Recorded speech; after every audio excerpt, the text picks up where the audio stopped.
And it blurred away. And it's blurred. It just looks stupid.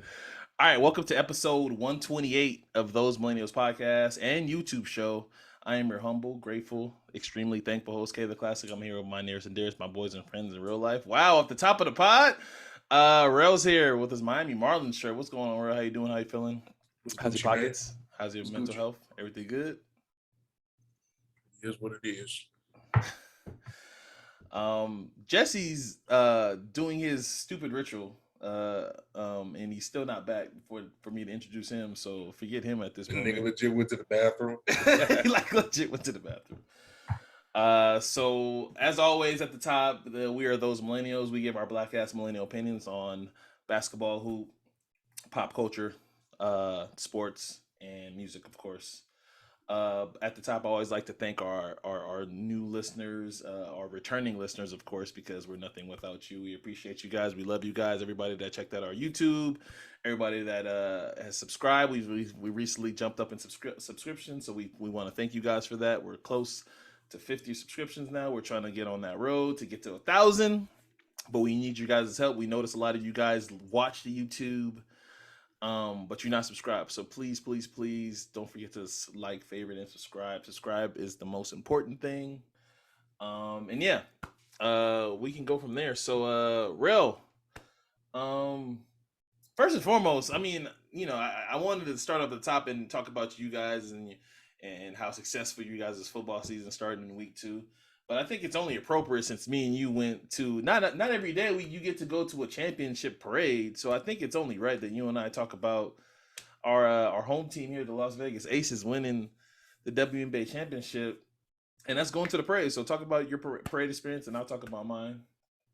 Well, I mean, we was there together, but Yeah, it was. I honestly, compared to, not to say this, I didn't expect the turnout that I saw. So, like when I got there and the strip was packed. Oh shit! Did we start? This Yeah, motherfucker. yeah. I went to go turn off my AC and everything. Man. I can't even hear y'all. This is what happens when you do your dumb ritual, and I just like he's doing his dumb ritual. No, I was really doing something. Okay, I Jesse's was not here. paying attention. Go ahead, Ro. Hello, y'all. No, but no, yeah, it was just overall a good experience. I mean, like I said, the strip was packed. I had brought me a little drink to the strip too, so I was out there enjoying myself. Were you 4 shots in, like Yes, Asia talked about? Okay. I was definitely 4 shots in before I hit the strip, and then I had a little drink and I had a little pen, and I was chilling, and it was just a good time. And they looked loaded. Everybody on the strip was 4 shots in. It just felt like, I guess, I don't know. I guess that was the first time. I guess I felt like I was from Vegas, like I lived in Vegas. Like I'm a local now, because everybody that was there was a local, So Yeah. it was awesome. Just shout out to Vegas. Shout out to Vegas for turning out and turning up for how they did for these women and their accomplishment that they did. So shout out. Yeah, I echo everything Rel said. The parade was awesome. I will bring up a negative, and I'm sure Rel will echo this. I mean, it was more people than we expected when we got there, but everybody was friendly. There was kind of a little pushing and shoving stuff going on for the situation, but Rel and I were just like, we cool. We'll settle right here. This is where we're settled right here because you don't want to get into those situations. But yeah, man. The city turned out. I know a lot of us, and I hate to focus on the negative, but I'm gonna try to focus on the negative, at least talk about the negative a little bit. I saw a lot of people in the comments talking about some of the pictures and videos that was going around that Bleacher Report and the WNBA wasn't showing like many pictures of the crowd, just showing pictures of the players because it was like nobody was there. So that's why they're not showing pictures of the crowd. It's complete utter bullshit. It was the street was packed in front of New Year's Eve. In the street. It was packed. It was a lot of people there. They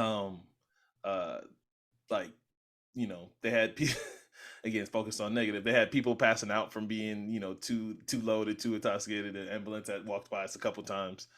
Which I guess if you want to talk about parties and raves and festivals, that's how it's like kind of it's kind of busy and it's kind of popping when it's not really popping busy unless somebody's kind of passed out and doing a little too much. But yeah, man, we had a good time.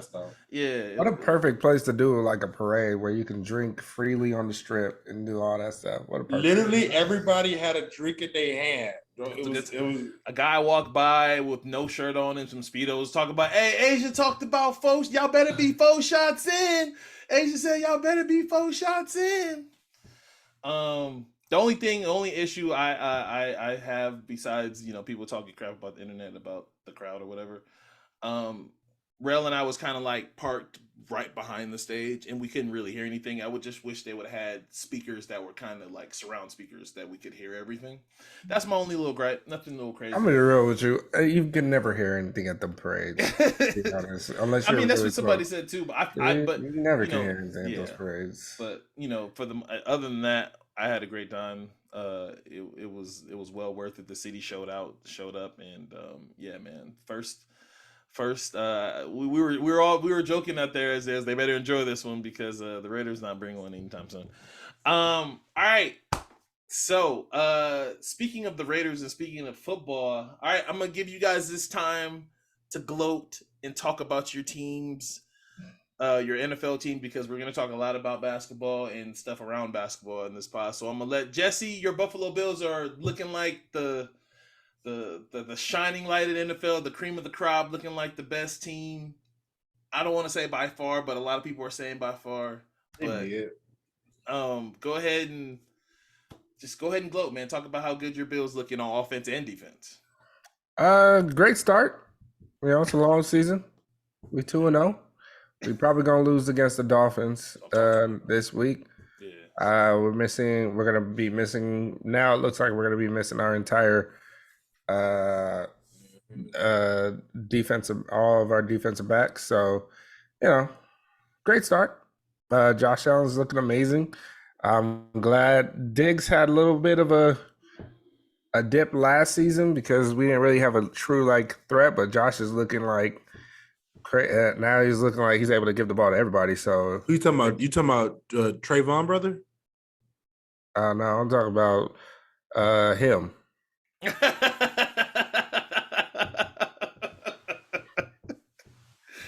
talking about Mr. Him. I just want to let you know. I just want to let you know I got the best Diggs in the world. In the world.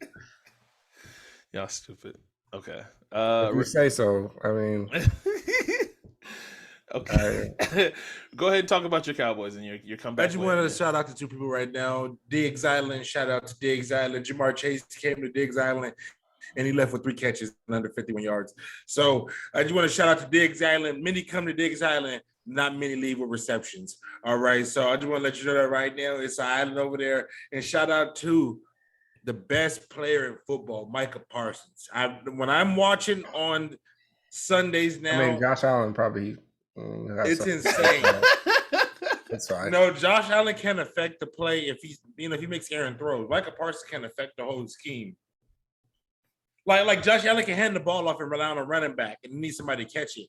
Micah Parsons can single-handedly wreck your offensive line, probably worse than Aaron Donald at this point. And I think it's him and Donald. I mean, Micah Parsons is great, but to sit there and be like, "Oh, Josh Allen needs somebody to catch the ball," so Josh Allen literally dictates the game. We don't even have a running game. It's not. We don't have a running game right now. But it's not Lamar-esque where they're not relying on him to run the ball. It's a lot of quick throws. That's the scary part. I don't get what you're saying. It's not Lamar-esque. Running games just don't grow on trees, because when he does run, running it's games just unstoppable. don't grow on trees, Jesse. Running games just don't grow on trees. You just don't develop a running game overnight. You just don't. What are we talking about? What are we? Hold on, but you're saying that you don't have a running game yet. You may not ever have one. That's what I'm saying. We don't have he doesn't. You said he needs somebody to run the ball. He doesn't. He literally just does it himself. That's all I'm saying. No, I'm just saying he has to. I would say if he didn't have Diggs, he needs a Diggs. He needs a Diggs. But I just want to say Cowboys going to win this week. Can I get my picks real quick? Yes. I got them right now. Jarrell's picks, please. Jarrell, remind the audience of what your current record is. So I'm actually 4-2 over the past 2 weeks. Shout out to Carolyn Steelers for ruining the parlay last week. I had them plus 2.5. They lost by 3. But the Cowboys won and the Falcons covered 10. But this week, I got the Cowboys plus 1 in New York City. Believe the rush, Cooper Rush. Somebody's gonna unfollow their team this week.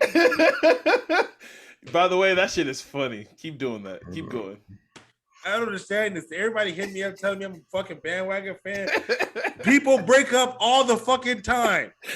No, they I don't even call you bandwagon. I get it. I'm just saying you're just gonna unfollow your team this week. You're just emotional and it's You're funny. just so emotional.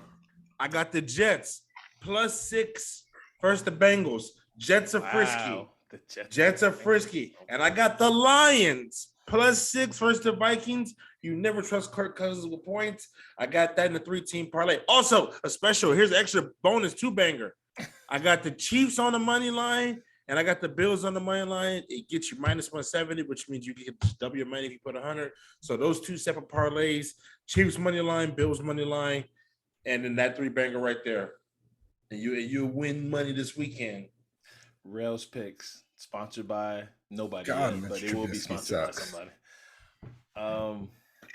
Let's talk about your team. No, we're not talking about my team. All right. Wasn't they supposed to be like in the Super Bowl this year or conference finals? You guys actually have a quarterback this year, right? You said it to yourself. It's only week 2. Anyway, so historically, teams that start 0-2 do not make the playoffs, but it's fine. Cool. I mean, actually, we're not 0-2. We're 0-1-1. 1-1.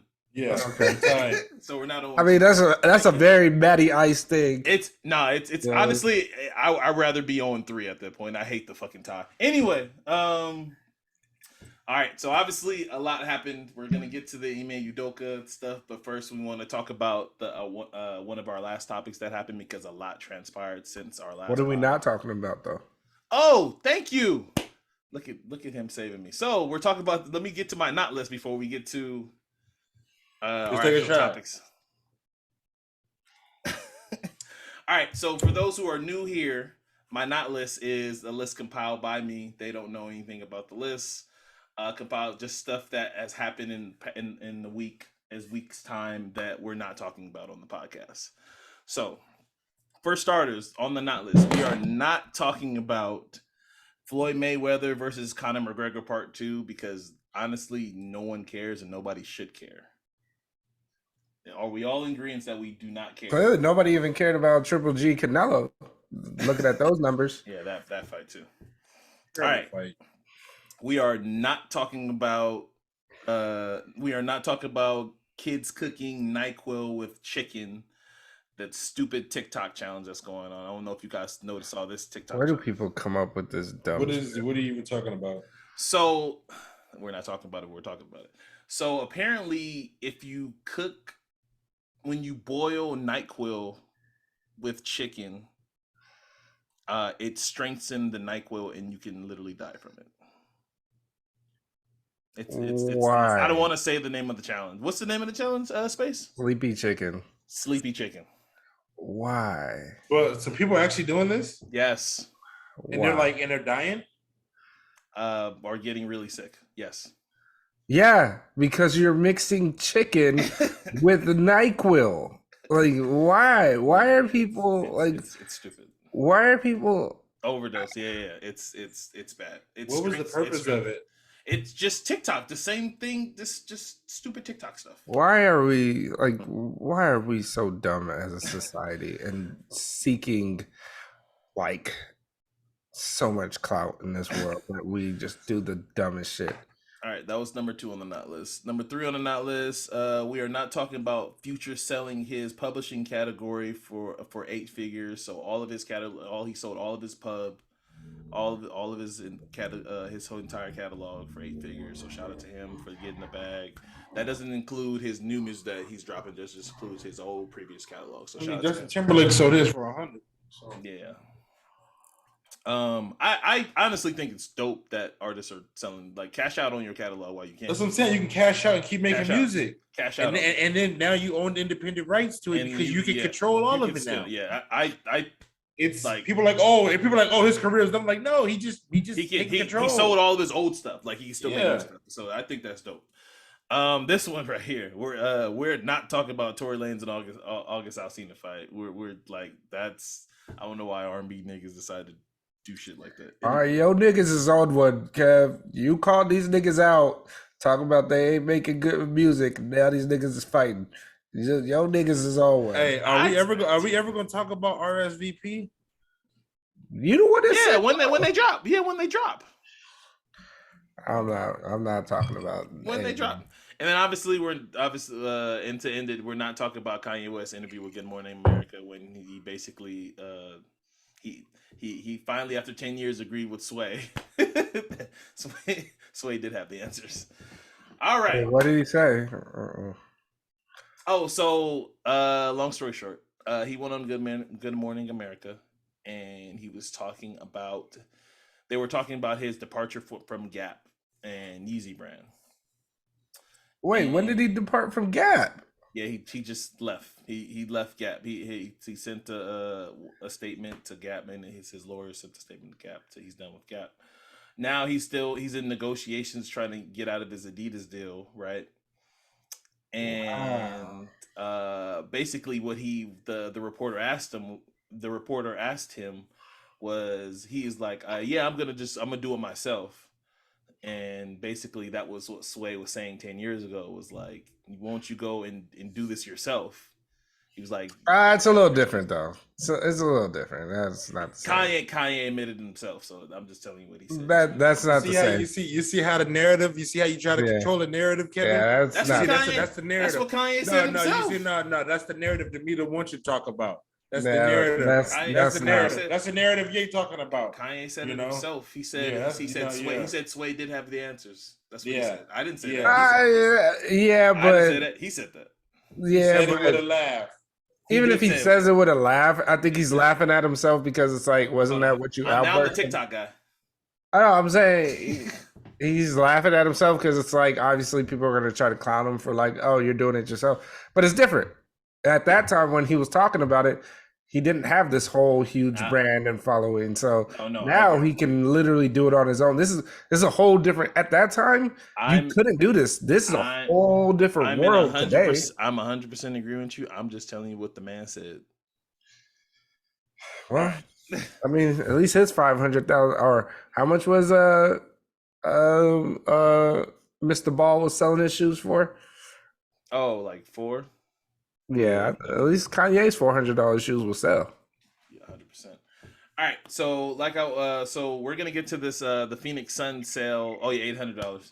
So we're gonna get to the sale of the Phoenix Suns. So last time we recorded, we were talking about Robert Sarver and the allegations, statements that came out, and the potential of him selling. And I think Rell was adamant, Baines basically saying the NBA's got to get him out of here.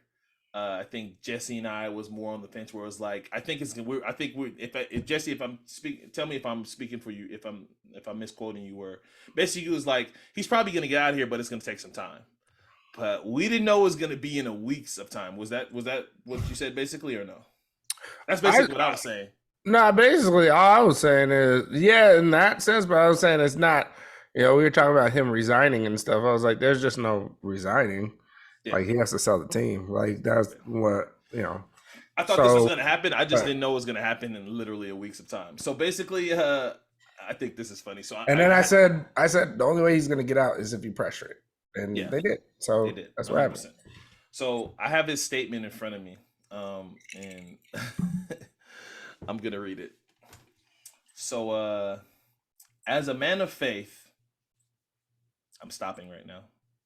So let me read that again. As a man of faith, I'm stopping again because he started with saying I'm a man of faith. As a man of faith, I believe in atonement and the path for forgiveness. That's what that man said. Sarver said in a statement Wednesday, I experienced that in the commissioner's 1-year suspension would provide the time for me to focus and make amends and remove my personal controversy from teams, and I love my fan, and I love the fans of Arizona. But in our current unforgiving climate, that sounds a whole lot like cancel culture, doesn't it, guys? Yep. It has become painfully clear that it is no longer possible that whatever good I have done, that's funny. No longer whatever good I have done or could still do is outweighed by things I have said or I have done in the past. For those reasons, I am beginning the process of seeking buyers for the Suns and the Phoenix Mercury. Based off this guy's statements, I still think he's trying to blame cancel culture for basically pushing him out, which is fucking wild. So I'm going off what he says. This is what he says. The part where he says, it is out all the things that I have done. It is clear that it's possible that the whatever good I have done or could still do.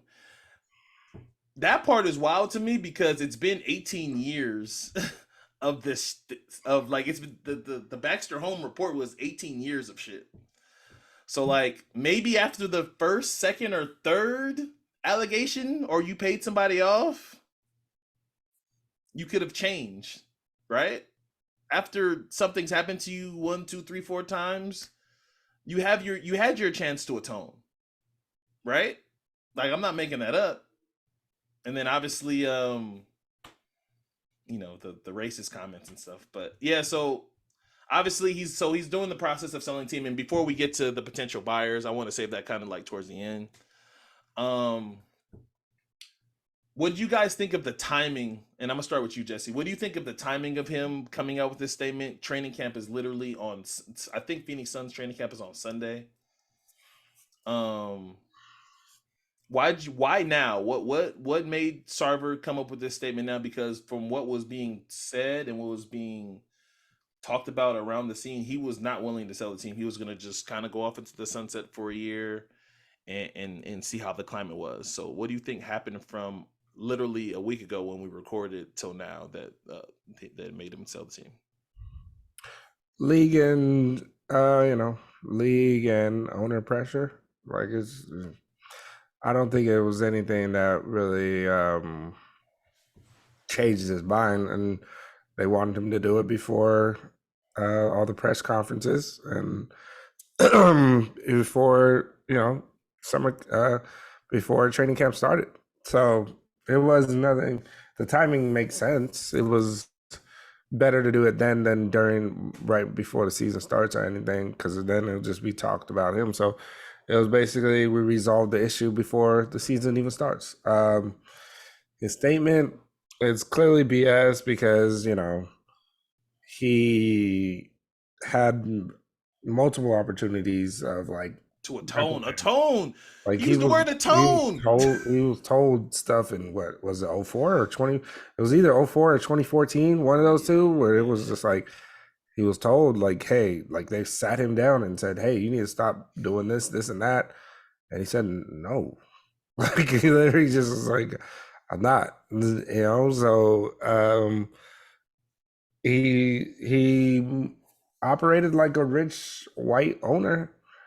And now he's trying to blame the world and blame everybody else for the current climate and be like, and victim blame and be like, oh, I can't recover from this. And it's like, nah, you had your opportunity. So I don't really care for it. And I don't really it's BS. And I think everybody should just move on from it. Don't even listen to don't even care for what he says. Like, at the end of the day, those words are just words in the air. You got your last word in. Good job. But you got to sell your team. But it's not even that. And also, this is not even something to celebrate. The man's about to get like $6 billion. Yeah. So it's not even like something to celebrate. Like it's not to be like, ooh, he lost his team. Take this check. Yeah, exactly. Like same thing with the Stern thing, right? It was like literally the same thing. It's like, we Oh, got him out, but Sterling. I'm sorry, not Stern, Sterling. I'm sorry. Yes. Yes. And you definitely that when you look at it, yes. But I think Sterling's was just more like it was something that just was like that was such a black eye on the league that he just had to go. So it was like more of like you could celebrate you got somebody out of there, but even then, yeah, he got what 2-3 billion? Like I don't remember what he got, but yeah. I mean, they sold the Clippers for $2 billion, right? Right. Yeah, it was like $2 billion. Bomber, like 2.5. Because Yeah, everybody, I remember the team, everybody, at least the other buyers were coming to the table with $1 billion, and Bomber. Yeah, just was like, I think Bomber here's 2.5. He threw 2.5 on the table. Like, here you go. Like cash. They talked about, I heard you tried to put it on the Cash App. Just like he had two. It wasn't payment plan, nothing. He had it 2.5 ready to go. They talked about and that same topic. And you know what? And that's my biggest reason why this old racist piece of shit has to go. And here's the thing, though, it's bad enough to know, like, for me in my position, what I do every day, I work in sales. For to know that my boss possibly hates niggas, it doesn't bother me. Like, you know, I can never do shit about it. Like, I can't change the narrative of how he feels about me. Like, you know, so it doesn't matter what the fuck I do. But when you're in a position of power like these NBA stars are, where you need me to sell your product, and you don't have many of me. So we need to be in a league where the bosses can't be on some shit where you're saying the N-word behind the door, you're secretly racist, you're pulling your dick out in front of people, insulting pregnant women. He's supposed to be a person that's progressive. I don't get it, like what everybody was trying to say, like, to support the league or support, like, no, this league needs to be progressive. These motherfuckers are going to be making $80 million coming up real soon. You need to have progressive owners and people who are trying to advance, so we can build foundations off of the money that's coming in right now. So we need to get these old ass racist owners the fuck up out of here, like Sarver, Sterling. If you got any racist shit, if it leaks out, I'm sorry, you just gotta go, bro. You just gotta go. Like, we're just not doing it. Sorry, no more. I don't mean to like smile or laugh at the notion of that. It's just not gonna happen, man. That's just really we also said that Sarver was never going to change. That Sarver was never going to sell the team. And 2 days fucking later, he sold the fucking team. Want to know why? Because PayPal and everybody started pulling out. The shit's coming to the forefront. Yeah. The shit's coming to the forefront. You're gonna get exposed if you do dumb shit. I'm just saying. I'm not saying all owners do dumb shit. You know, but Sarver was. Could we all agree? If we list the owners right now, we can list Robert Sarver as possibly the worst one as hoop heads. Based off of past history. Sacramento owner's pretty bad too. I mean, I don't. Are we talking about their job, or are we talking about just like just how they run their team? I would say. I mean, I don't know how he runs the team, but I don't like what's the Cavs owner. I don't like that motherfucker. Yeah, Dan Gilbert. Yeah, I don't like that motherfucker, man. And what Dan Gilbert said. We could go back to that letter that he wrote to the. I think Dan Gilbert would really let us know. 100%. So I'm glad you brought up the letter, and I'm glad you brought up Dan Gilbert. You know, I don't want to put Dan Gilbert in the same class as those guys because but it is a difference. It's in there. They all like it. It's a trigger. They all like it. I own you mentality. When this ain't no Mandingo show anymore. So what I was gonna say is, I think what Draymond did, and Rell, you listened to a collective like I did. Brian Windhurst brought this up, and Draymond 2 days ago came out with his podcast because he said he literally waited. He heard Bron's statement, he heard CP statement, but everybody else was quiet. We heard from the new I don't remember her name. I apologize. The new Players head of the player association. I'm sorry, I'm blanking on her name. Can we get that name? I forgot her name off the top. But she came on. She went on the NBA Today, and she she basically said, I want him out. And obviously we're fully aware of the second minority owner who owns more stake in the Phoenix Suns coming out. But for whatever reason, when Draymond dropped his podcast, and the way he went about saying it was, obviously Adam went up there in New York. No, it's not Michelle Roberts. It's a lady after Michelle Roberts. But it's okay. She's new. This was her first like really big thing. So like shout out to her. I don't remember her name off the top of my head. I should have been more prepared. I apologize. Damn, now I lost my place. Oh, so when Adam Silver went into New York and basically was a meat shield, was basically what I called him. He went up there and just took shots for the owners. He was talking about one of the questions that was asked him was talking about how, Tamika Tremiligo. I butchered that last name. Now I feel like this is even worse. Tamika Tremiligo. Yeah, shout out to her. Leo.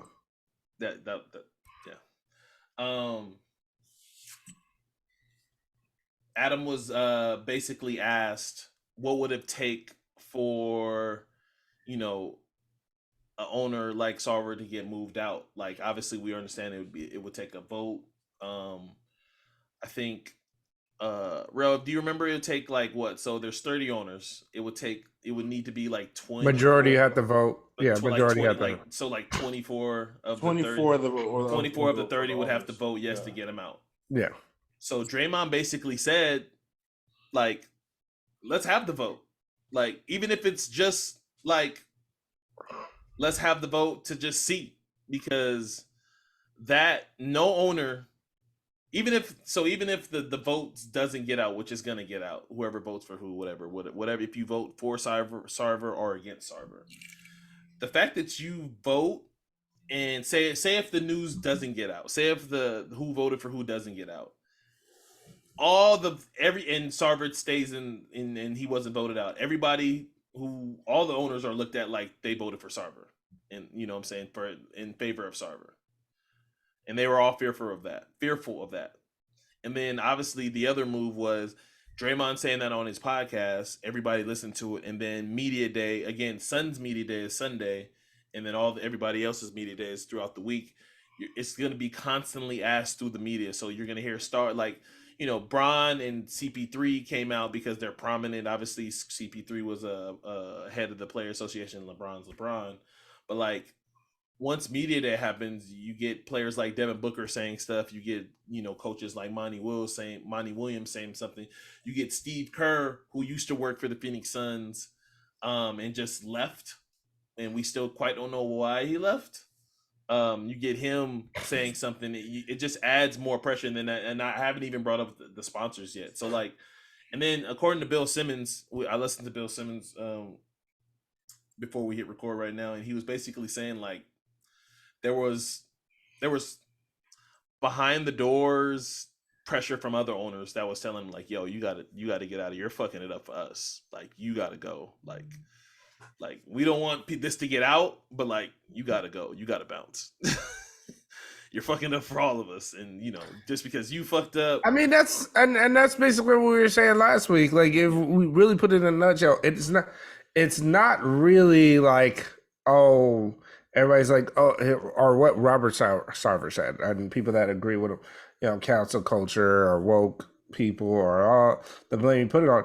It's the owners that really, at the end of the day, have the choice whether to put you in and out. Look at Mark Cuban.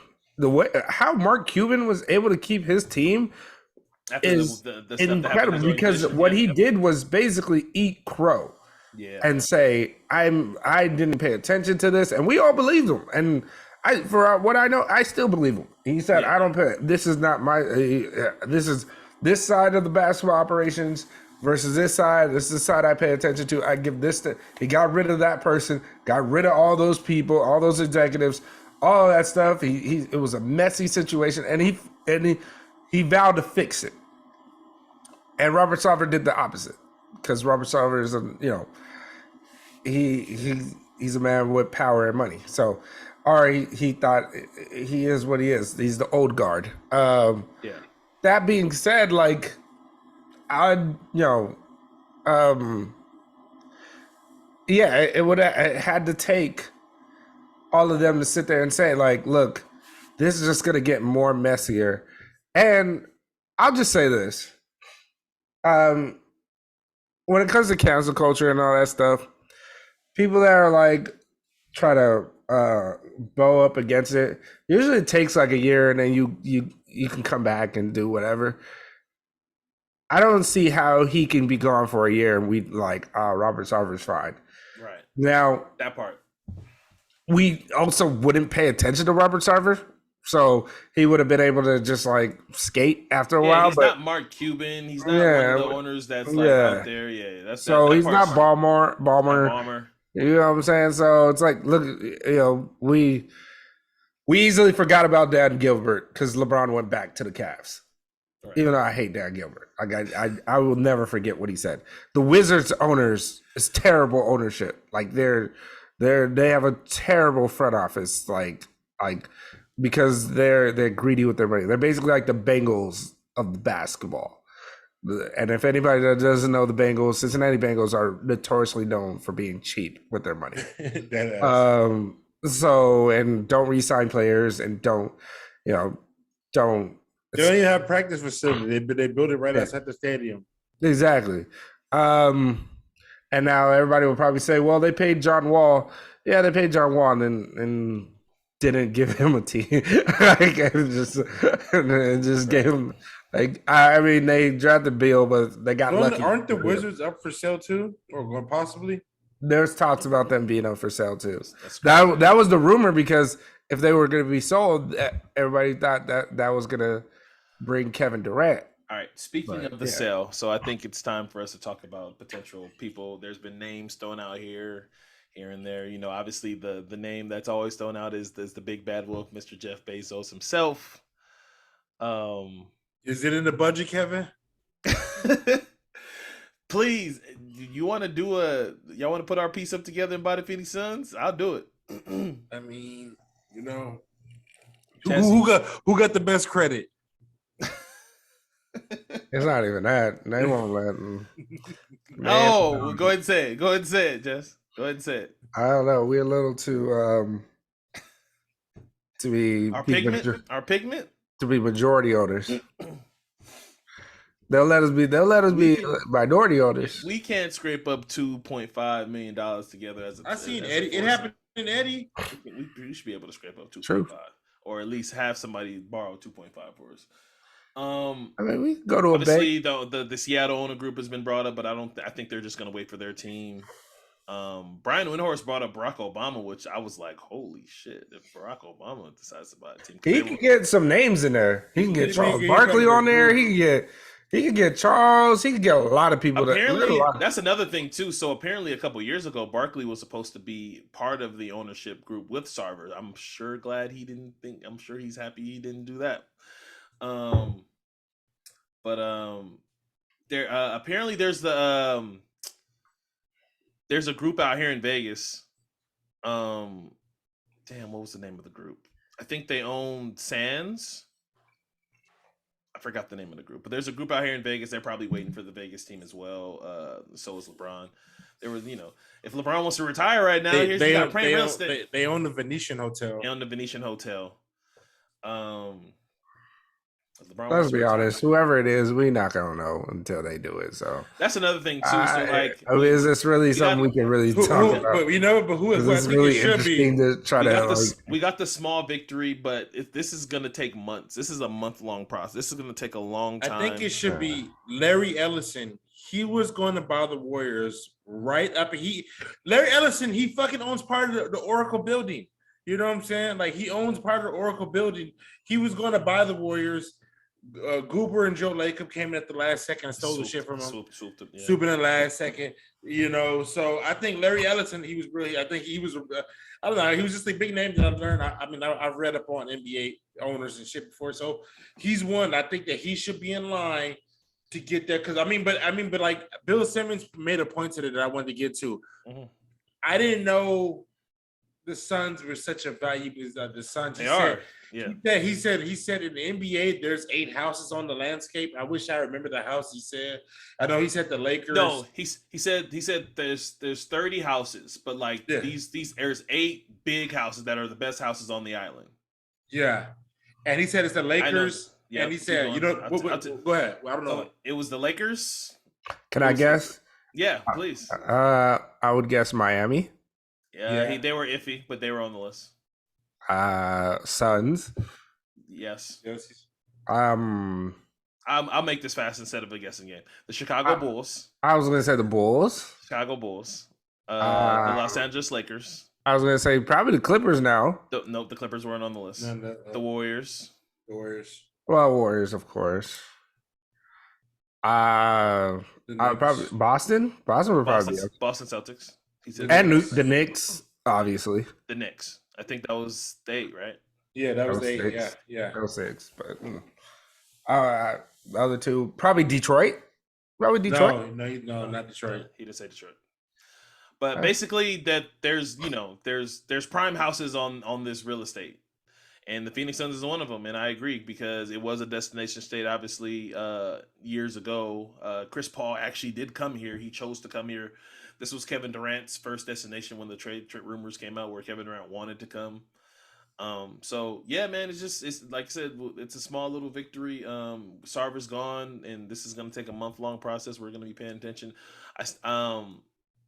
Like I've been saying, this is the 4th time I said it. The Phoenix Suns have their press conferences on Sunday, so we'll finally get to hear from Monty Williams. We'll get to hear from the mouth of Chris Paul, Devin Booker, who hasn't said anything yet. I think obviously with what's going on, a lot of the media is going to be there. So like, can I say one thing for you? Wrap it. Yeah. Mark J. Spears, he really painted a picture where he's like, there's going to be a lot of emotion on Sunday from a lot of people there that are happy to see him gone. That really felt like he hovered over this franchise in such a nasty, lingering manner. And he was like, there's a lot of people. He's like, so there's gonna be a lot of emotion and a lot of pain and a lot of people who are hurt by this shit, So it's not, So I mean, it runs deep. It runs deep, and obviously the sale of the Suns, the Mercury is included with that sale. So it's interesting seeing then everything that's going on with the Suns. So the Phoenix Mercury. So that's dope. All right, so we're finally here. Well, Rell, I kind of want you to talk about Spice. I know I'm breaking up the topics. Oh yeah, let's break it up real quick. All right, so please don't forget to like, favorite, and subscribe. Subscribe. Keep going. I'm sorry. Yeah, so I want to start a segment that I just want to throw out there. Person, I want to spitball to see if you like it. Give me some. If you don't like it, I don't give a fuck. It's good. Okay. Mims or not, or y'all could give some feedback on how to like improve it instead of saying not giving a fuck. Like we can always improve it. Either way, I don't give a fuck. but so I'm gonna present a song and an artist, and you guys let me know if you like it or if you think this is gonna be the next Mims or not. Is this a one-hit wonder? So I was going through, and there's this song. Munch it's been on my timeline everywhere, and I just want to say this, just for PSA, and I just want to get this out. Get the IG camera ready for me, and please go ahead. How do I put it? Is it My Spice? Is it Posh Spice? Was it Posh Spice? The Spice Girls? Ice Spice. I just want to let you know, before the podcast blow up, I'll be a Munch. No, so before you get that off, let's ask the real question. Jesse, I wish Jesse would put his camera back on. But let's be real. Like, Why is men acting like? Why is women shaming guys for being a munch? Like, Well, first off, I don't eat box like that no more. So you said no more, so you've been a munch before. Not a munch. I'm not just eating munching for lunch. I'm not just munching for lunch. That's cap. Jesse, you keep it real on this pod. Jesse, Rell likes to lie for some reason on this pod. Like you interviewed the women I sleep with. I don't want to go there. Jesse, you've been a munch before. Don't lie now. Define a munch, because I don't know this song. Okay, so how she uses it in the song is basically, she puts a nigga that eats box. She puts a negative connotation on it, but a nigga that eats box but is not allowed to have sex with her, or doesn't get sex. Nah, fuck that. I've never been that nigga. That's goofball. Yeah, I was like, I've never been that. Fuck no that. Way. Fuck that. There's no way. I don't believe y'all. You like R&B music, nigga. So you've been a month. Wait. And so there's never been. Hold on. Okay, go ahead. Are we saying and there's never been like anything reciprocated? No, that's not what I'm saying. So that just for that time, so where you meet up with a woman. You go down on her. That time, whatever, you guys don't have sex. But there's like other things that go on, right? Like, sure, I guess. Yeah, And when you put it that way, it's different. Yeah, that's what I'm saying. Like, I'm gonna say it in the way she says it. Yeah, she's using. I feel like she's like the way she's saying it in the song is "You eat me out," and I'm basically kicking you out. Basically, that's what I'm like. And that is put a negative connotation on it. And put this out there. That's cool with me, Ice Spice. That's cool with me. So I got y'all both on the record. Both of y'all have never done this before. You guys have never went down on somebody and got kicked out afterwards. No, I'm not saying kicked out, and you guys did not have sex with them after in that time. But yes, that's happened. But I'm saying but when I break it down, you're like, wait, that's not a negative connotation. I think she's saying you eat boxing, you out. Okay, well, that's it. You know what I'm saying? Well, I'm saying. Have you guys went eating? Yeah, definitely. Not gotten some. Yes. Before I even started having sex, I was eating box. I'm sure there's time. I'm sure there's been moments where you guys have. But I was getting something back. Right, I'm sure there's been times where you guys got a lot of finger popping, and then y'all didn't have sex. Yeah, Exactly. That's what I said. Basically the same thing. I was getting something back, but she said to me, nah, nigga eats my box and he out. You said you ever heard the song. No, that's what because when you say you put it in a negative connotation, I think she's basically saying, yeah, nigga ate me out. And then I said, all right, cool. Like basically a nigga getting his dick sucked and then be like, all right, thanks, and roll it out. So we're far enough. You know what I'm saying? So we're far enough to the spot where I can say this safely because, my dad and my mom does listen to this pod, so shout out to y'all. But they don't listen to this. They don't listen to this far, so this is great. My mama do. So there has been times where there's been two occasions, and I'm not gonna bring up both, but I'll bring up one. One time where I've just, we at the crib, me and Shorty, it's about to go down. I go downtown first, I'm I'm like, porn star going down, like it's going, it's moaning, wheezing, it's happening, it's all happening. It's nigga eating collard greens. It's going down. So sound like a dog drinking water. I get done. She needs a moment. Like she said that she needs. Nah, that be that bullshit. She tricking you. Somebody playing the puddles right now. Just she needs a moment, right? So we both getting undressed, and literally I hear step because we was in an apartment complex. I hear somebody walking up the steps coming to an apartment complex. So we, and like kids do, we sit on two separate couches to make it look like we wasn't doing nothing. Yeah, I've been there. Yeah, forehead, so like forehead greasy than a motherfucker. So like that I mean, to me, that's what I mean. I eating a box of greasy ass chicken. If moms didn't show up, it was gonna go down.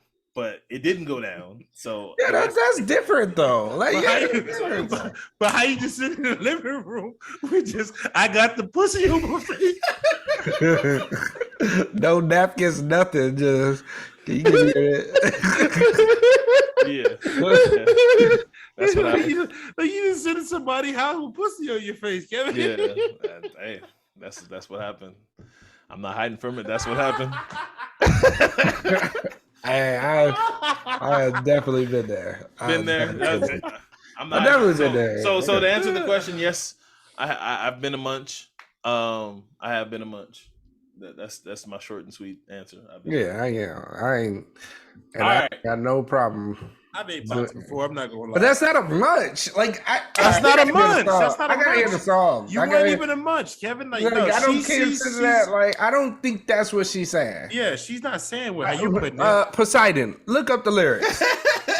Look up the lyrics and confirm this for us. Well, hold on, real quick. Let's move on to a more serious topic because we're getting on time. But so obviously we're gonna talk about the Boston Celtics and Ime Udoka. Wait, Rell, is it a Mims or is it? Yeah, Rell. So I completely derailed your topic. I apologize. Go ahead. It's a or not. I think she got more in the bag because I like what she says on the song. And I've heard a couple other songs that I like from her. So overall, I think she got more to offer. I think I will say this. I have heard a clip of it because Talk Pop or whatever did a clip of it because Drake like hit her up in her DMs. Yeah. And I heard that look. It could be a hit. I think that's the music of today.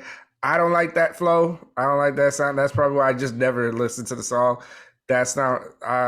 It doesn't gravitate to me, but it could be more. Like she can make more music like that. Hey, look, women are killing it right now in the rap game. So that goes without saying. And they gonna keep coming. Women are killing it in everything right now.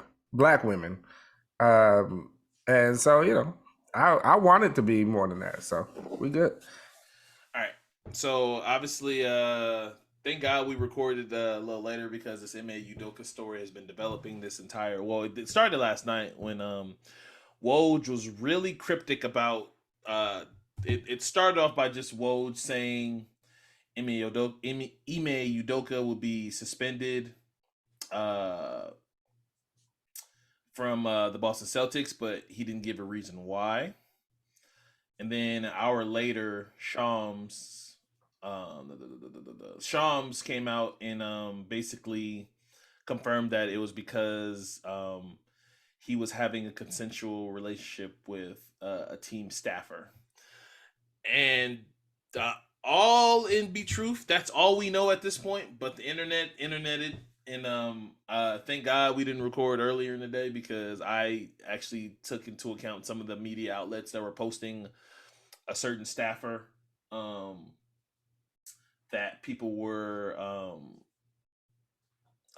trying to piece together that it was this specific. I don't even want to put her name out there, but they were suggesting that it was a staffer, and it's been confirmed that it wasn't her, and it's not her. That we just we were just pointing fingers. Somebody literally went to the Boston Celtics page and just started playing. Oh, that's a female staffer. That's the one. So and no reporting behind it at all. So yeah, the internet was very nasty today. This is coming off the heels of obviously people, this year people found out Ime Udoka is dating Nia Long, was engaged to Nia Long, has a kid with Nia Long, and obviously the approval rate of Nia Long is high in the Black community because everybody was just flaming him for fumbling not only the NBA Finals but also fumbling Nia Long in the process, as long in the same year. And now it just came down like 40 minutes ago that he's been suspended the entire year. And I think the Celtics basically said that what they're gonna figure out what they're gonna do with him at a later date. So that's basically what was happening. But Rell, if you want to start, because I know you had some stuff to say you wanted to say about this before I let Jesse go and we go. So like, yeah. So what'd you think about this, and how you felt how this story has progressed throughout the entire day? Just I mean, I guess there's a give and take, because I mean there's some parts of it where I'm like, damn, this is funny, but then I'm like realizing that this is somebody's life, like so anybody connected to him shouldn't open the internet today, but at the same time, overall, the situation is just disgusting. I just don't know why he has to be suspended for the year. I don't know why the Celtics have to leak it to somebody to paint him in this light. I don't know why all this has to come out. I just don't know, like, whether it be true or not, because we don't even know if this is true. You know what I'm saying? We can't confirm or deny that this affair happened. This is all just hearsay at this point to me. So until, but it's this also somebody else's business. So, at the end of the day, maybe there was a clause, because I know, like, in certain positions of power, you can't have sex with a subordinate. That's another thing too. They just said consensual. I don't even know what the word they use. Like, we're us being us, we're just assuming, oh, it's sex. But the terminology that was used was, you can keep talking while I find it. I'm gonna use. No, but I mean, yeah, they said consensual sex. But my thing is, it was an affair, because I believe she was married too. But my thing is, why does it have to be suspended for a year? Why did Celtics have to feel like they had to make an example of this man? Like, why do they feel like they needed that organization? Like Paul Pierce tweeted out, a fine would have just been okay. The morals of some idiot, but continue though. The morals of somebody else, they really didn't have to question. Like, you can, like, is he a bad dude? No, but you can say maybe he's a bad husband or a bad, whatever. Like, you can question that, but that's not for the Celtics to judge. Celtics for to judge him as, they act like every fucking person that coached the team was just this morally great person that's been through the Celtics organization. Like, they just had this great, they were just always upstanding people all the time in Boston. Like, nah, bro, you gotta miss me with that shit. So my thing is, he ain't no saint. He may not be innocent, but also it's nobody's fucking business. Yeah, so they didn't specify what it was. All they said. Can I also just jump in real quick? Please. We can't compare this to the past, man. Like, this is a whole new age, man. This is a time where it's like, look, they are coming down on all of this stuff. Like to compare it to, oh, we can't say everybody's perfect. Like, it's just one of those things. If they catch others will come down. Like, this is those things that is just. That's kind of subjective, because who else is coming down? You can't tell me this is the only time this shit is going on.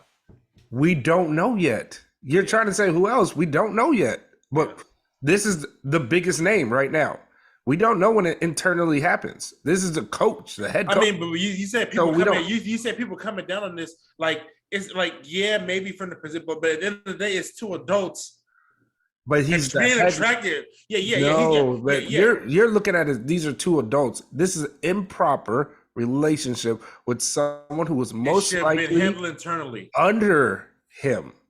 Not even like most likely, not somebody that's. We're not even talking about somebody that's on his level. So we all work. We all have a job. We all are at high positions. This shit has been a thing since we worked at fucking Scandia. If you're a supervisor cannot date anybody under him. You cannot do that. You get fired for that.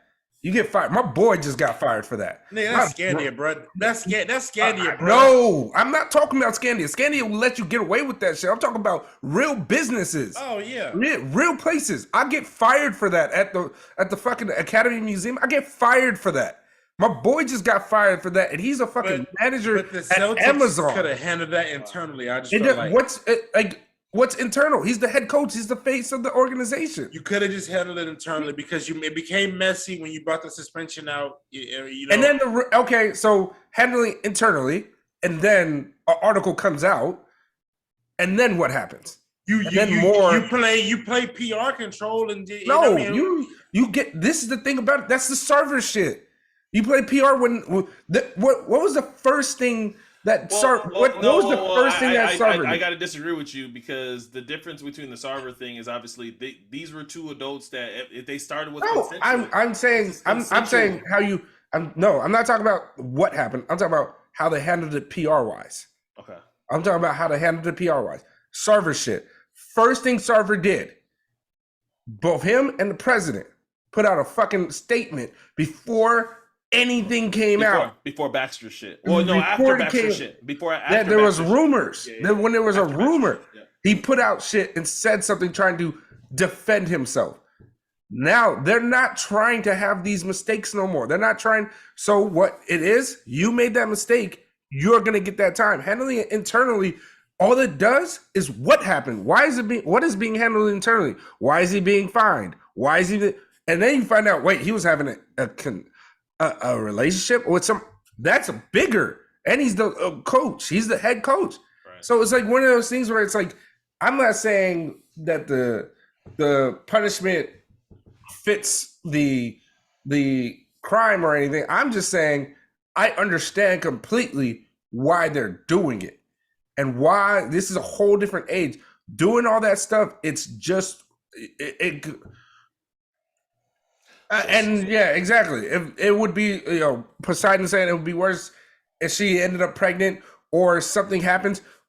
They break up, they have a big argument, a fight, and then it gets messy. And anything can get messy at any point in time. And I'm not putting it on her.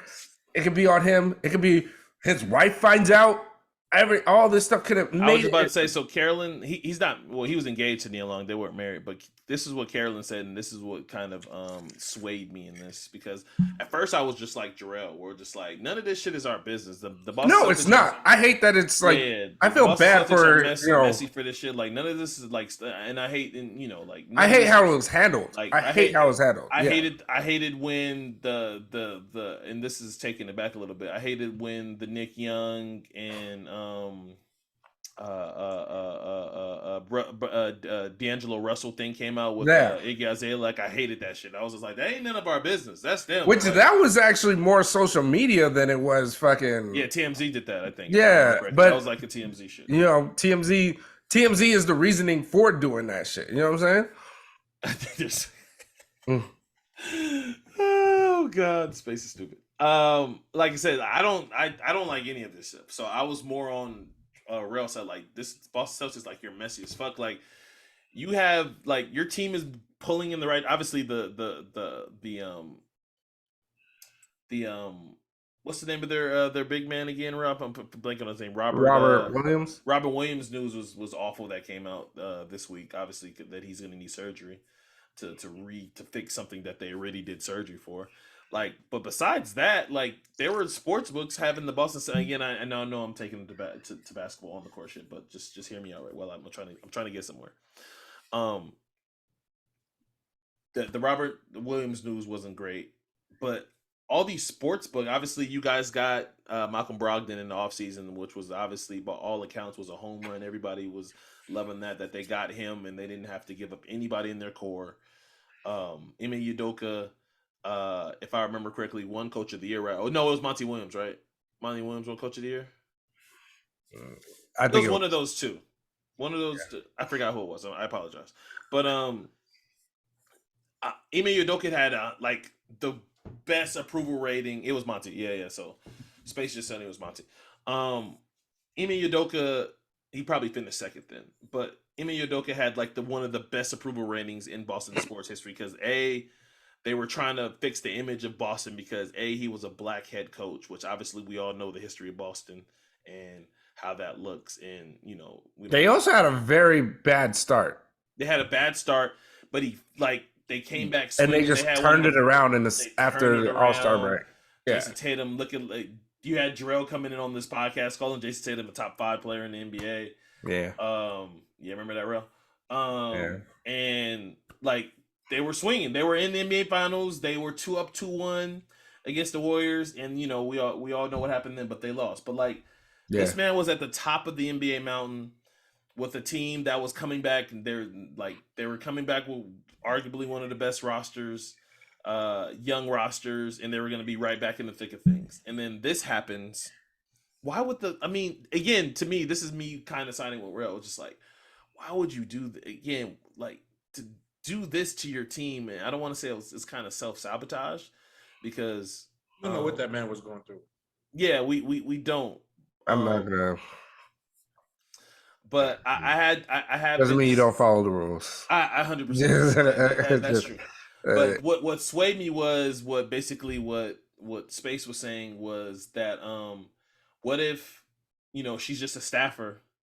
People fall in love all the time. I'm not saying like she's not directly under him. Like, you know what I'm saying? Right. Like there's basketball relationships. Like, you know what I'm saying? Like, I don't know what the rules are or what, like. But like what Carolyn was trying to explain to me was like, what if she's trying to move up? Like she uses this to lobby to try to move up in the team. You can't do that. And then she gets told no, and it's like, well, I've been whoop whoop whoop. Like then she turns into he's pushing for her, or she gets like this is what Vince McMahon was like. Like Vince McMahon. That part. So like that part, his was worse, but we're just assuming though. But it's still. But we can't say this. These are scenarios that can happen though. We can't say this for a fact. Like it's clearly she's not at the level of him. Right. Like clearly. So it's not one of those things where he's dating somebody at the level of him. Mm-hmm. It was like, yes, we could always say, yeah, there's dating all the time. There's this and this. Clearly, this rule is in place that the head coach cannot date a staffer. No, that's not NBA rules. That's team conducted rules that maybe they put in that the Celtics the NBA is the one. You know what's crazy though? But Jeannie dated Phil while they were on the same squad. Jeannie's a minority organ. It's white love. Also, once again, Jeannie we're comparing. Phil. They were together. Once again, Kev, you're comparing 15 years ago. You know what I'm saying? Like we're talking about today. Like we keep that doing was recent. things. Jeannie and Phil like that was 2012. Phil Jackson got fired like 2012. Okay, so 10 years ago. What do we? Like, I mean, in the last 5 years, things have changed. But you act like Jeannie couldn't do it again. He was coaching the fucking team. 10 years ago. Also, this relationship was going on before he came to the team. Like before he became the head coach the second time. When he was also, like again, you are comparing 10 years ago to now. Now things have changed. So basically, let me just get this right. Stop stuff like these things happening. So you're saying that today's climate is just different than 10 years ago climate, and that's what making this frowned upon, and that's what make the Boston Celtics. Yeah. It's just a different time, and it's one thing that is too. It's a preventive measure. Like I'm not sitting there saying like I don't like that it's out there. I don't like it sucks about the punishment. It does all those things, but we have to think about it this way. This man got suspended for a year. We're lucky that he got suspended for a year. Many people get fired for this.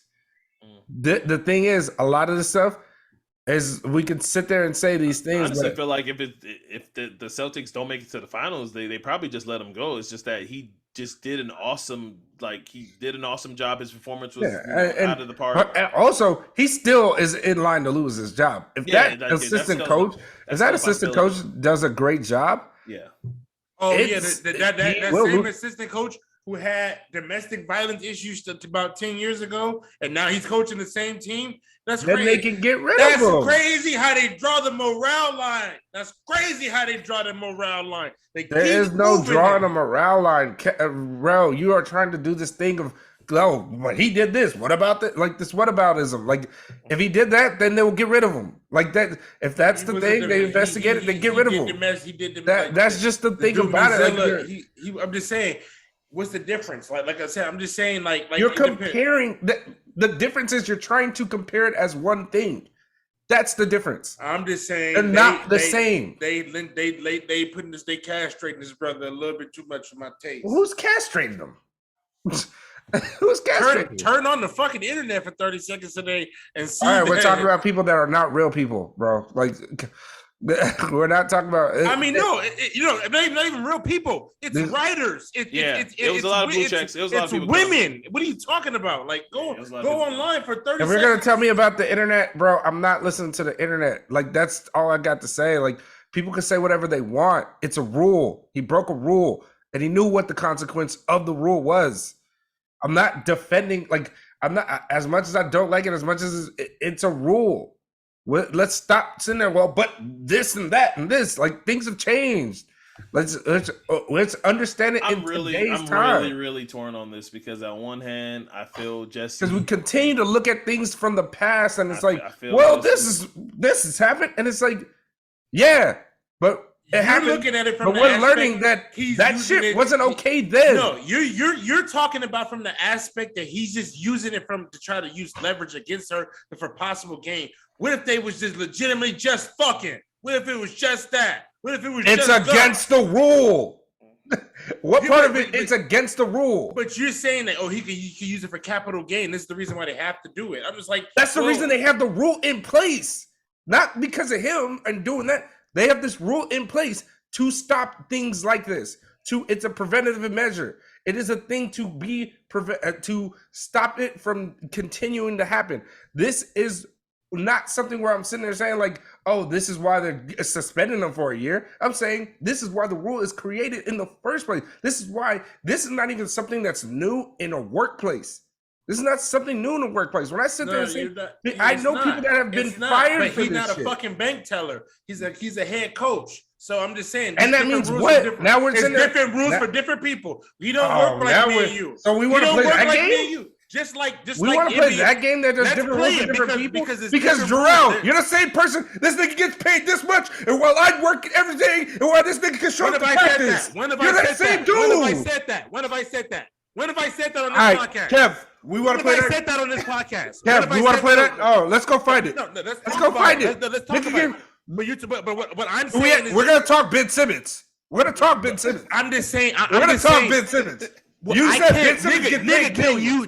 Can you dunk a basketball? Paid millions. You dunk a basketball. You sit there and sit on the bench. Are you they can play basketball? Are you a fucking head coach? No, I'm telling you. Are you an NBA player? That's the same argument you made. That Ben Simmons is not. I can't do what they do. He don't want to play basketball. God put me in this position to play basketball. Just like God put you in that position. He gets paid millions to coach a team and follow a fucking rule. And not only that, he's a head coach. He has his players have rules. Nigga, there's head coach. His players have rules. He has his staff have rules. He has people that are under him that have rules. But you can't follow rules. Nah, come on now. I do because there's plenty of white dudes out there. That is worse.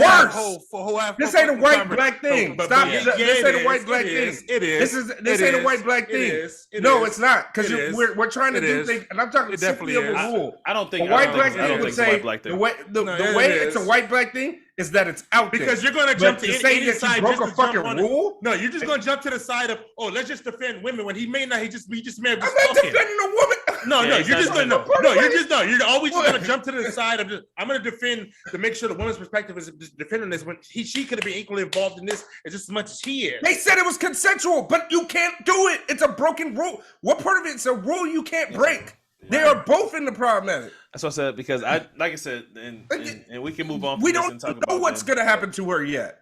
We don't know what's happened to her yet. It's still early in the game. It's still developing, but like just obviously how y'all talked about this very passionately. This is like a torn subject between the internet and people are legit torn. And obviously, there are work rules. There's rules for when you're at a workplace, but at the end of the day, Drill's you saying fucking, but like we still don't know what happened. Like it hasn't came out what happened. We're assuming, we think that they had intercourse.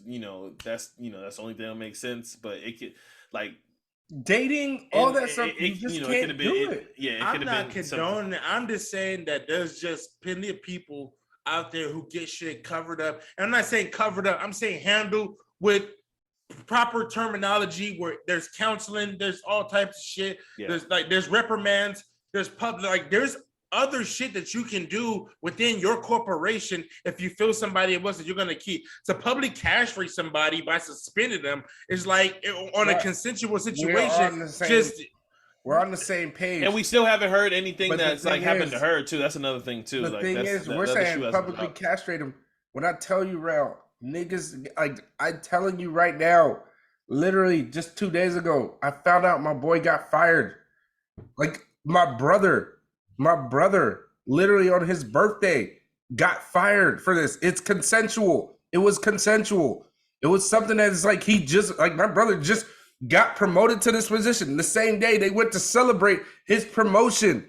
And it was a girl he was talking to, but now she was under him and people didn't like it. It's not even just a thing where it's like it's a rule. It's others see it. Others see shit like that and be like, jealousy comes in. All this shit comes in where it's like, yo, wait, she's all I'm saying is that and it's just they not a could've good been look handled- within an it organization. For that organization, it could have been handled in a much better way. And Rell, when you say it can be handled better, you do know that if you're saying internally, he could be fired. That is that's the level. He got a 1 year suspension. Yes, not gonna fire him. how it came out is terrible. It sucks. I agree with you. But this is the one thing where you are a head coach. And this is where you know what your profile is going to do for you and do to you when you do something like this. How it came out, how they put it out there, yes. But there's no quietly with this type of organization, with that name profile. There's nothing that you can quietly say, hey, there's a thing that happened internally and we're evaluating our head coach. Somebody is going to investigate it.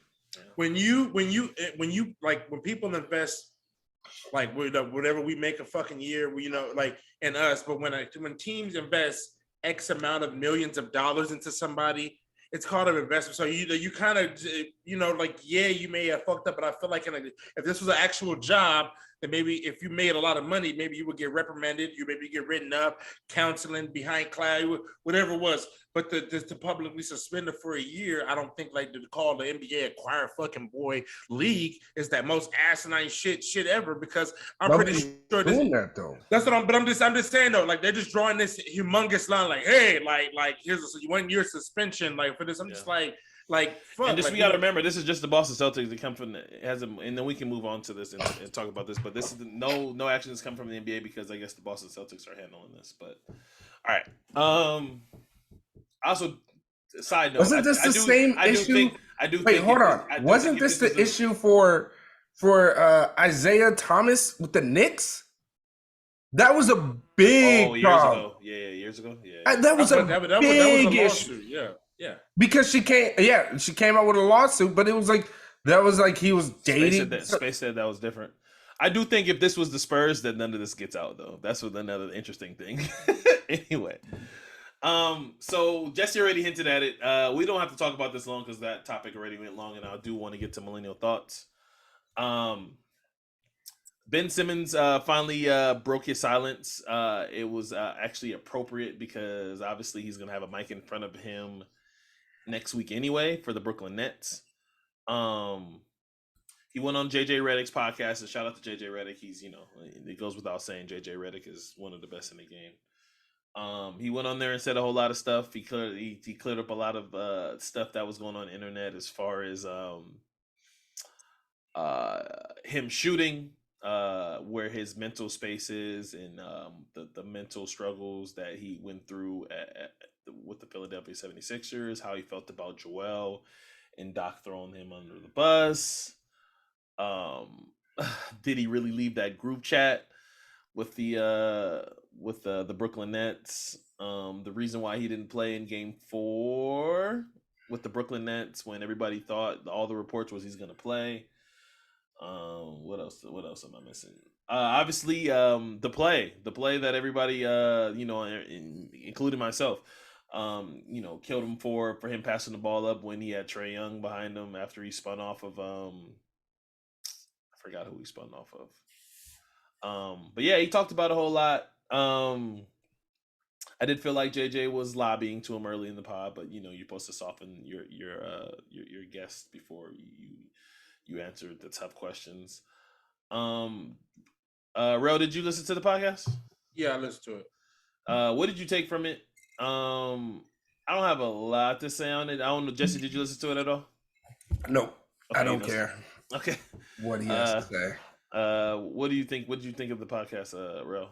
And what would you want to say if you have anything to say about it? What happened? Overall, I just think that he's a confused player because he was just like saying like when they didn't want him to shoot, like the compromise, like bro, just knock it off.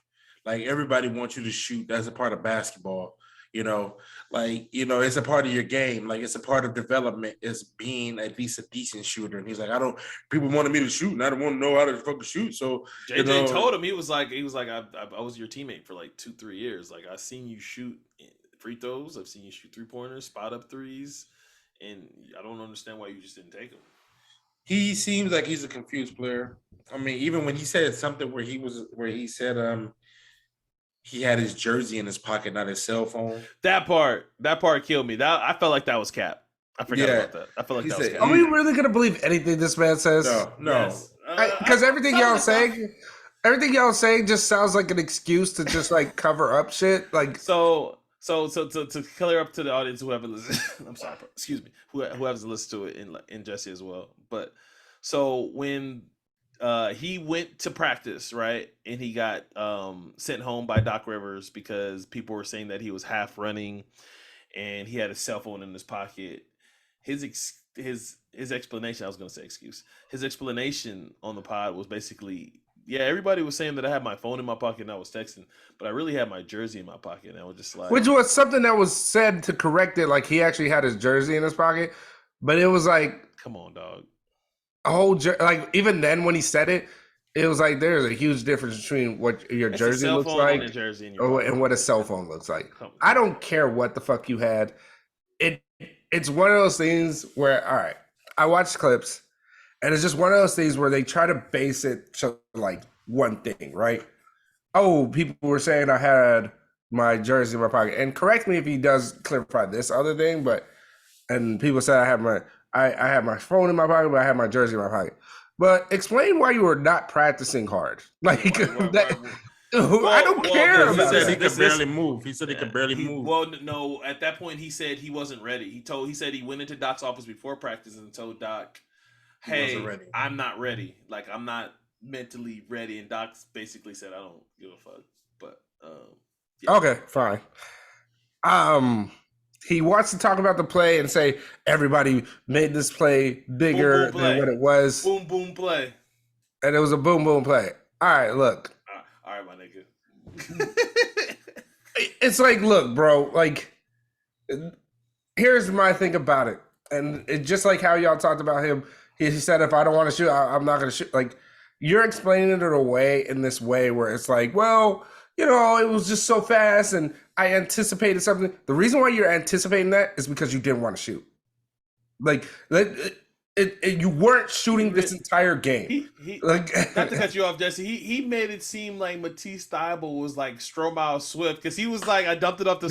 He's like athletic before the move happened. He was like Matisse Thybulle. I thought Matisse was close. I thought he was just going to just catch it and flush it. And I'm like, is Matisse Thybulle Amari Stoudemire? Like, what did I miss? It's not even that. It's like, obviously, clearly, it was a fast move. Like, I'll give one thing. It was fast. It was fast. He spun and he went just like this and went like that. It was fast. So it was fast. But you clearly Gallinari. He spun up Gallinari. Thank you, Space. You clearly already anticipated passing the ball first. That was the first choice you were going to make. You anticipated, you saw the play before, you played the play in your head before it actually happened. Right. Great. You assess the situation. It's like, all right, if I do this, I get past Gallinari, Trey's going to come up, easy pass to Thybulle. But it's like easy pass to Thybulle. Trae Young doesn't do that. Who's apparently 2012 Dwight Howard. Keep going. No, it's not even about being Dwight Howard, but it's like, obviously, it's like, that's what's supposed to happen, right? And Thybulle's going to get the easy dunk and most likely shooter either. Like, and most likely get a foul. Like, I'll give you that's what you were anticipating. But then Trae Young stopped. And you still passed the ball. You didn't take an extra second to be like, all right, let me assess what's happening right here. It was boom, boom, Jesse. And you said boom, boom. To me, if it's a boom, boom thing, you already made up your mind, which At that point, in coaches, my head, when you spin, because he was ready baseline, he spun up Gallinari. You should ready again. yeah, I agree. Ben is again, and I've been one of these. I'm one of these people too. Like I don't now that I we talk about basketball players and stuff. I always try to focus on what players are good at and not just try to focus on what they're bad at. Obviously, so I will give Ben this. Like Ben has great court awareness. He's a smart player. Exactly, yeah. So there, in my mind, there's no way you did not know that after you spun off of Gallinari that you didn't know that the rim was right in front of you. If he was being honest with himself, I would have respected him more, but he wasn't. If he would have said there's no way you knew where you caught the ball. But Kev, I'm also saying you spun off Gallinari. You know the rim is right there. But Kev, I'm saying like Space God is saying it's muscle memory to dunk. Yes, they do. You see it in all those drills that they do, all that shit they do. He should have dunked the ball. I'm just saying the reason why you didn't do it. And then, this is one of those things where it's like, this is why I don't care what you have to say, because if you, like Rell said, if you're not going to be honest with yourself, then there's no point of you talking right now. Yeah, we're going to get better. Because it's one of those things where you assess, basically you explained to us that you assessed that you spinned off, you thought Trey was coming, you passed it off the Thibault for an easy dunk. You anticipated something, which we're going to talk about. That's a positive thing that you do. But in your anticipation, you should have already played it there's two ways. The first thing that you anticipate is, I'm going to get the easy dunk. Or I'm going to get fouled. Where you are. Like, I'm going to get on the baseline, so you know that you're close. Like, I've seen this I'm gonna man get score fouled. 40-plus points. Like, But there's no way. Like if he had no aggressive side to him, but we've all seen this man dominate, I don't know what his career high is, but we've seen him score with ease. If he was like a Rondo who constantly always pass up the ball, it'll be different. He's not that player. Where he's Rondo assists. That's why I have an issue with what he's saying, because it's like you're not being honest with yourself. He does. Also, Rondo shoots the ball in clutch. That's what's also Rondo would have laid it up. Like that's the thing about it. Like you're right there. Like, or if he would have passed, he would have passed it to somebody he knows is gonna catch and finish, so he can get the assist. That part. Anyway. So that's why I'm just like, everything you're saying. Like I don't care if that's how you're gonna explain it to yourself, or you think that's good enough. Fine. And now let's go play basketball now. Also, man. too, Rajon Rondo has proved like his ability to not be able to shoot the ball can be a reason for you not to be effective on the basketball court. Like Rajon, and that's just bullshit. So I don't give a fuck what you do. If you never shoot 1,000 jumpers, but you better be something next year, because you can. But Rondo improved and decided to just start shooting it.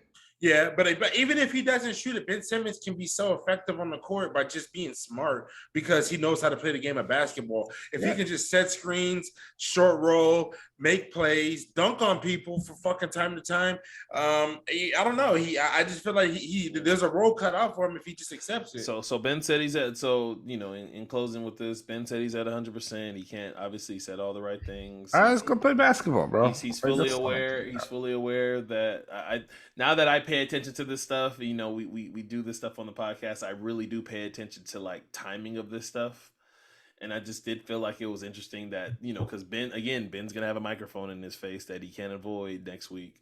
So it was interesting that. Oh, you went to a comfortable place. He went to his teammate first. He went to an old teammate versus going in front of and he's not going to want to answer the questions in front of reporters. But he get the first little wave of narrative stuff out of there, so he can basically say when he goes up there on thing and just basically new media, So we can basically be like, I talked about this. Now you can respond. This on the Reddick podcast. I don't need to talk about this anymore. You also, now the new questions are about everything he said already.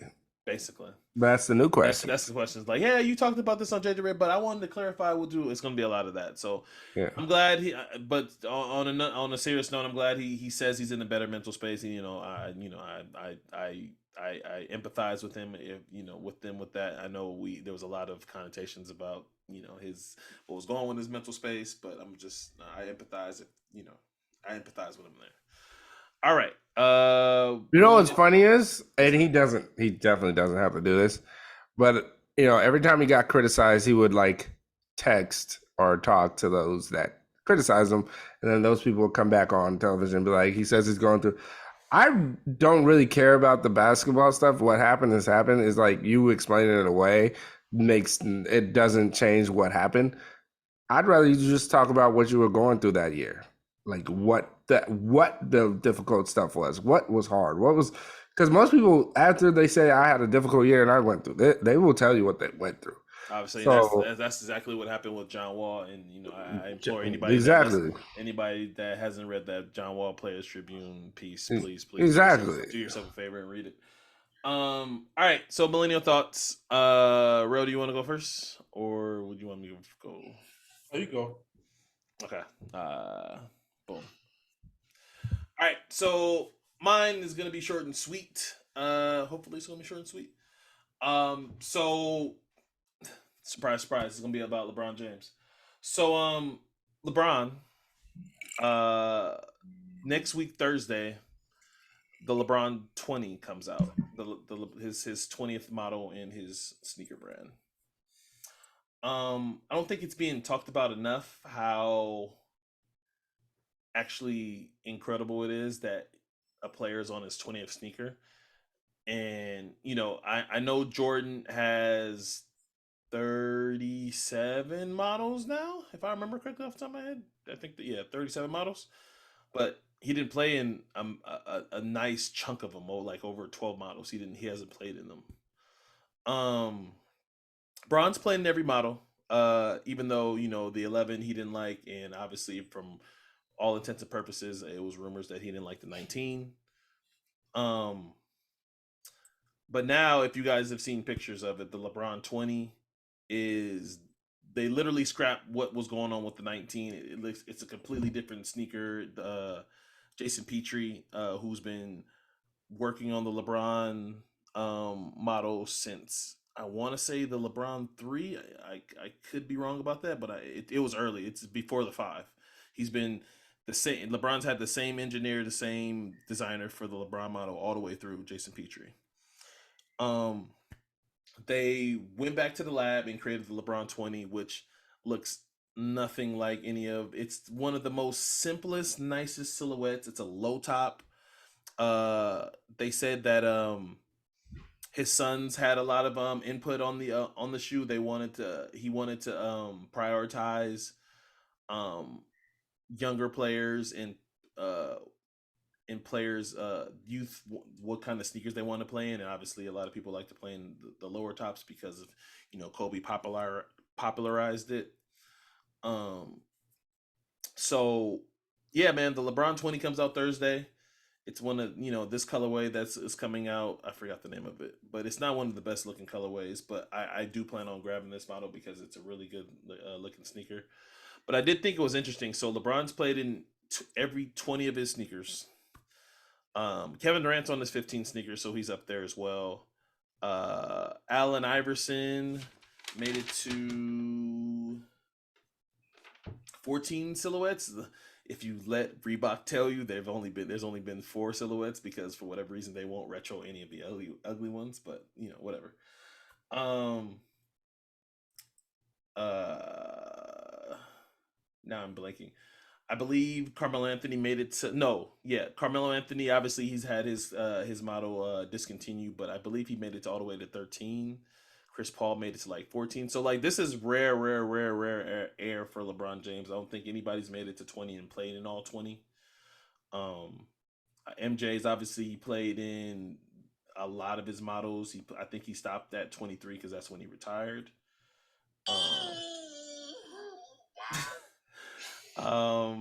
And I think we should just appreciate this moment because, like, I think this is gonna be one of the best. Honestly, if we're talking about shoes in general, I think, and I know I talked about shoes in my last millennial thoughts because I talked about Steph Curry if I remember correctly. But I just think, as far as Nike models go, I think this is a really cool year for models because, like, the KD 15 is not an ugly sneaker. Obviously the Giannis is on his 4th sneaker. The Zoom Freak is not an ugly sneaker. Even Paul George, who I know a lot of people forgot Paul George is has his own sneaker model, is on his 6th sneaker, and it's not a bad looking sneaker either. So I think this is going to be a good year for hoopers.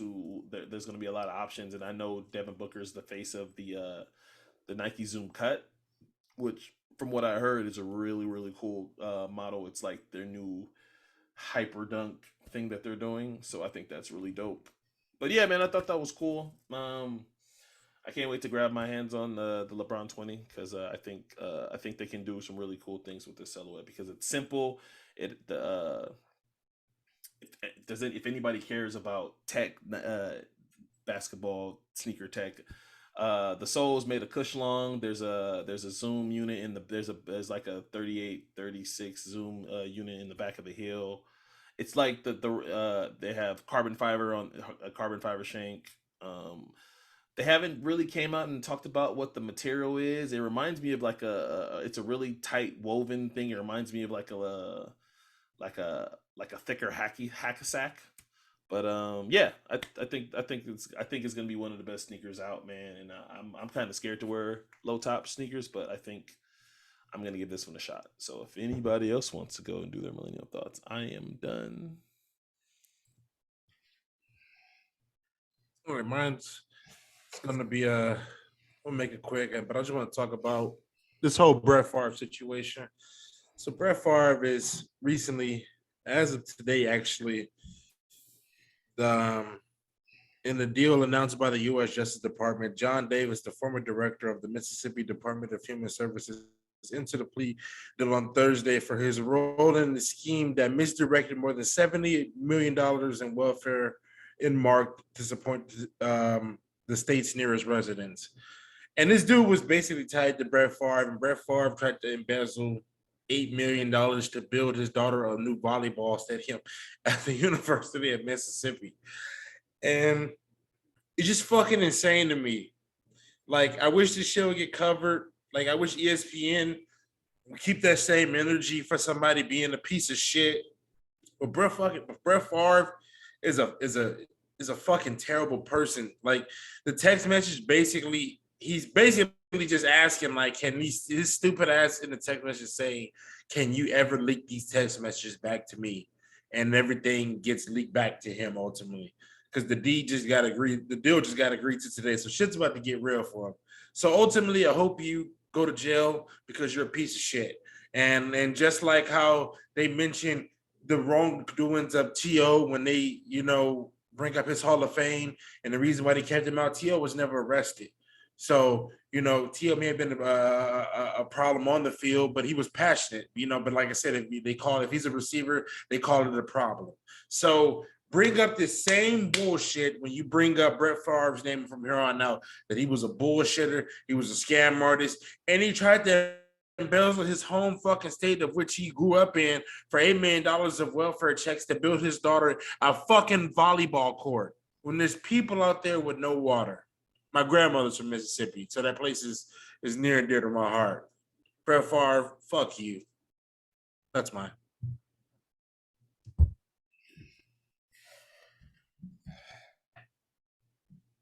That's nice. That's cool. I guess I'll all right. This was the one I was gonna do last week. So there's been this thing about Black mermaids and all this stuff, and I'm not here to talk about that because we already won. So who cares what y'all got to say? Everybody that is doing that fight, go ahead. I commend y'all, but I just think it's a waste of time when the movie's coming. But what I will say this, John Boyega has and then this has been for like years. He's been very open about like, hey, what is your preference of women, and or who do you look to date and all this, and he's like, a Black woman. He's easily, just no hesitation, Black woman. Shout out to him about that. Said that on the Breakfast Club, right? He said it everywhere. Anywhere that he gets asked, he says this, and he's been saying it for years. Okay. And why it's important to people, I have no idea. But I'm pretty sure he said it on the Breakfast Club too. I haven't watched his Breakfast Club interview, but he gets this backlash because people are just like, oh, if a white man said that he likes white women, he would be um canceled and this and that, and it's like, no, he wouldn't. Like, first and foremost, it's a preference. It's what he likes. It's who he likes. And he had a great response to a tweeter who said, "Oh, if you know that you're racist and all this," and he said, "Oh, because I'm not saying that I like or if a white man said this, it would be racist." And it's just like, nah, because white men have been saying it. Because I don't say, oh, I like blonde hair women or brunettes, which is basically them saying in their own way that they like white women. If you like who you like, cool. This man is openly saying he loves black women and that's who he wants to date. Why do we have to always try to create a problem in that? If that's who you choose, that's who he chooses. Like, it has nothing to do with you. Stop trying to create an issue for black people. Stop trying to do this thing where y'all are persecuted or y'all want to be um persecuted so badly. Like, just stop it. Y'all should be happy. Y'all should be like, oh, a black man's not taking on white women. Like, y'all should be happy about this one. Y'all just want to be so crucified so bad to feel this way and reverse racism and all this stuff because y'all don't get to jump on that pedestal. Stop it. The man choosing who he wants to be with, just like me, who likes big booty black women, and that's it. So he loves what he loves, and y'all should just leave him alone and let him do his thing. And if y'all don't want to hear it, stop asking questions about it. He's very open about it. He's very clear about it, and that's what he likes. So it's no problem to me. I remember there was one time where Kid Rock said that, oh, Beyonce is fine or whatever, but I like women with big boobs and this. I don't have no problem with him saying that. That's what you like. Too bad. Like, you know what I mean? To me, Beyonce is going to be better than anything you choose, but if that's what you like, that's what you like. I don't have no problem with it. This is not one of those things we get upset about.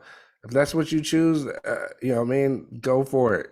But leave this man alone about that, and leave anybody alone, especially black men who's saying that they like black women. Like, y'all just trying to have a problem with it. It's because the stigmatism or this, these stereotypes of black women that y'all have problems with, and it is what it is. Y'all okay with saying all these stereotypes about other women and being like that, but that's fine though. But when it comes to black women, y'all make that the worst thing in the world. Leave them alone, leave him alone, and let them find love the way they want to find love.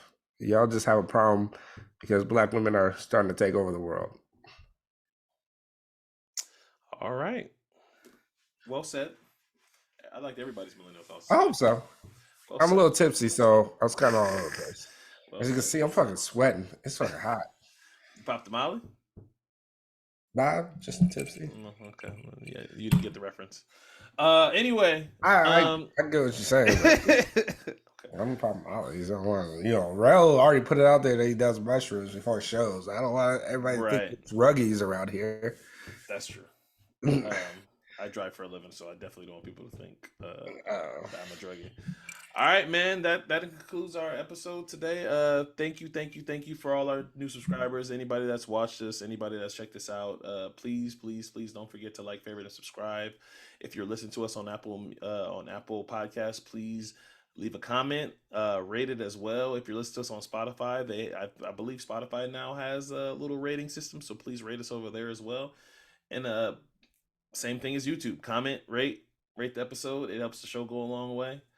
And I think that's it for Jesse, Rell, Space, I'm K, and we're those Millennials, and we're out.